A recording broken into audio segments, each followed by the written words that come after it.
Israel अमेरिकेकडून झालेल्या हल्ल्यात इराणचे सर्वोच्च नेते खामेनेई यांचा मृत्यू. डोनाल्ड ट्रम्प यांच्या दाव्यानंतर स्वतः इराणी मीडियाचंही वृत्त.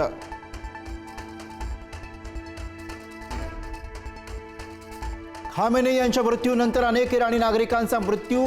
तेहरानमध्ये हिजाबची बंधनं झुगारून महिलांचा जल्लोष. फ्रान्सची राजधानी पॅरिसमध्ये आयफेल टॉवर समोर आनंदोत्सव.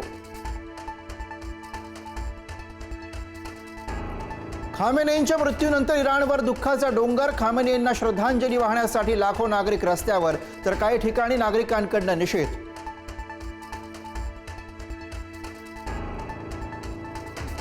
खामेनेईंच्या मृत्यूनंतर काश्मीरमध्ये शोक व्यक्त. खामेनेईंच्या मृत्यूनंतर श्रीनगरमध्ये निदर्शनं. श्रीनगरमधील नागरिक निषेधार्थ उतरले रस्त्यावर.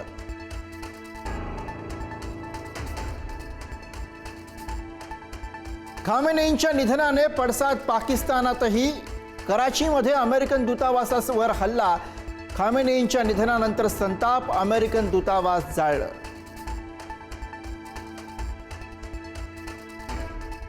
खामेनेईंच्या उत्तराधिकाऱ्याची घोषणा. खामेनेईंनंतर इराणची सर्व सूत्र त्यांच्या मुलाकडे. मुस्तफा खामेनेई इराणचे नवे सर्वोच्च नेते. डोनाल्ड ट्रम्प यांचा इराणला थेट इशारा. इराणने हल्ला केल्यास त्यांना चोख प्रत्युत्तर देऊ. कधी विचारही केला नसेल अशी ताकद इराणवर वापरू. ट्रम्प यांचा इशारा.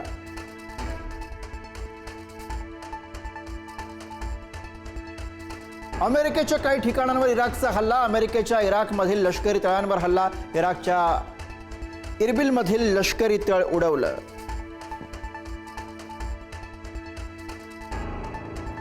इराण इस्रायल युद्धाचा भडका दुबईपर्यंत. दुबई विमानतळावर इराणचा हल्ला. 7 स्टार हॉटेल बुर्ज अल अरबवरही हल्ल्याचा प्रयत्न. बुर्ज खलिफा पूर्णपणे बंद.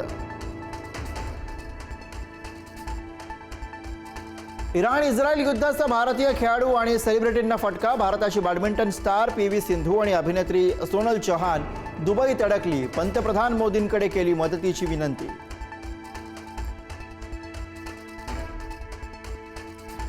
पिंपरी चिंचवडमधील 84 विद्यार्थी दुबईमध्ये अडकले. इंदिरा विद्यालयातील 80 विद्यार्थी 4 शिक्षकांसह दुबईत अडकले.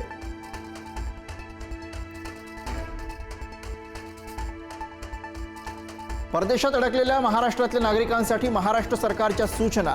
सर्व नागरिकांना सतर्क राहण्याचं आवाहन. महाराष्ट्र सरकारकडून आपत्कालीन संपर्क जाहीर.